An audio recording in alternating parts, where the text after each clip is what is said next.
Hello, it's time for travel tips today. I'm Lori Speers and let me get started. Today we're going to do cruises. Tips, tricks, and secrets. Now this is such a long thing I could do this on. I have probably 1,000 tips in this area for you. So today I'm just going to share a few and you'll get more later. Okay, one, if you're driving to the port to depart from, a lot of the local hotels will offer discounted parking to park at their hotel. So you want to check into that instead of the parking at the pier, which may be much more expensive. Another one, dry bags for the beach. If you haven't purchased a dry bag, you need to go do so right now, not just for your cruise beach experience, but any beach experience. Another one, travel insurance. There's cruise and travel insurance, and I am a firm believer in this. I have never gone on a trip I didn't purchase insurance. Insurance is like anything. Sometimes you don't need it, but thank goodness you have it when you do, especially while traveling. Bring a power adapter. In the cabins of cruises, there's very few outlets. So if you have many things that you plug in, my husband sleeps with the breathing machine. I also have hair things I plug in. And then we have our phones, iPad. You want to make sure you can plug everything in. You want to bring your own little power strip maybe.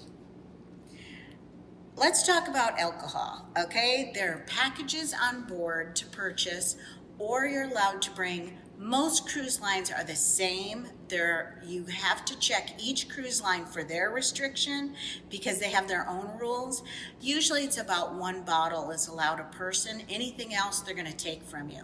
And if you think you can hide it, be careful, because I think they've seen everything and they will just take it from you. Just so you know, there is a package on board, all you can drink. Now everybody has their feelings about that. My particular feeling is you have to drink a lot to get the value out of that, and several days. Take into account you're off the ship in a port, and then you may not take full advantage of that. So do the calculation to see if it works for you. Some people just like the ease of knowing I can go get a drink whenever I want one. If you check in early, be prepared to stand in line. The earlier you get there, everyone has that idea. The later you board, the less line you'll have and you can go straight on. Unless you get there extremely early, sometimes you'll get lucky and get on early too. Also, I want to let you know, you can order seconds and thirds at dinner. Not something that I'm promoting, okay? But you can. It's the one time that you're at a fine dining that if you want another lobster tail or another lobster tail, you can go ahead and do that. And that's one of the fun things about cruising. People just don't realize they can do these things. And jail is real on a cruise ship. There is such a thing as jail, and you can be put in it. Unfortunately, I've seen it, never been put in it, fortunately for that, but I have seen where there's a police officer stationed outside of someone's cabin, and they're locked inside of the cabin during the duration of their cruise. So jail is real on a cruise ship. Casinos. The casino payout on a cruise ship is worse than land. So it's not one that you're usually going to make a lot of money on.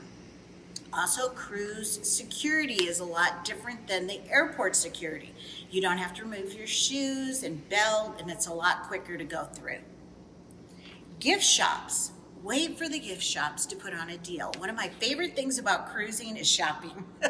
I know I should get enough of that at home, right? But they put some of the best deals on.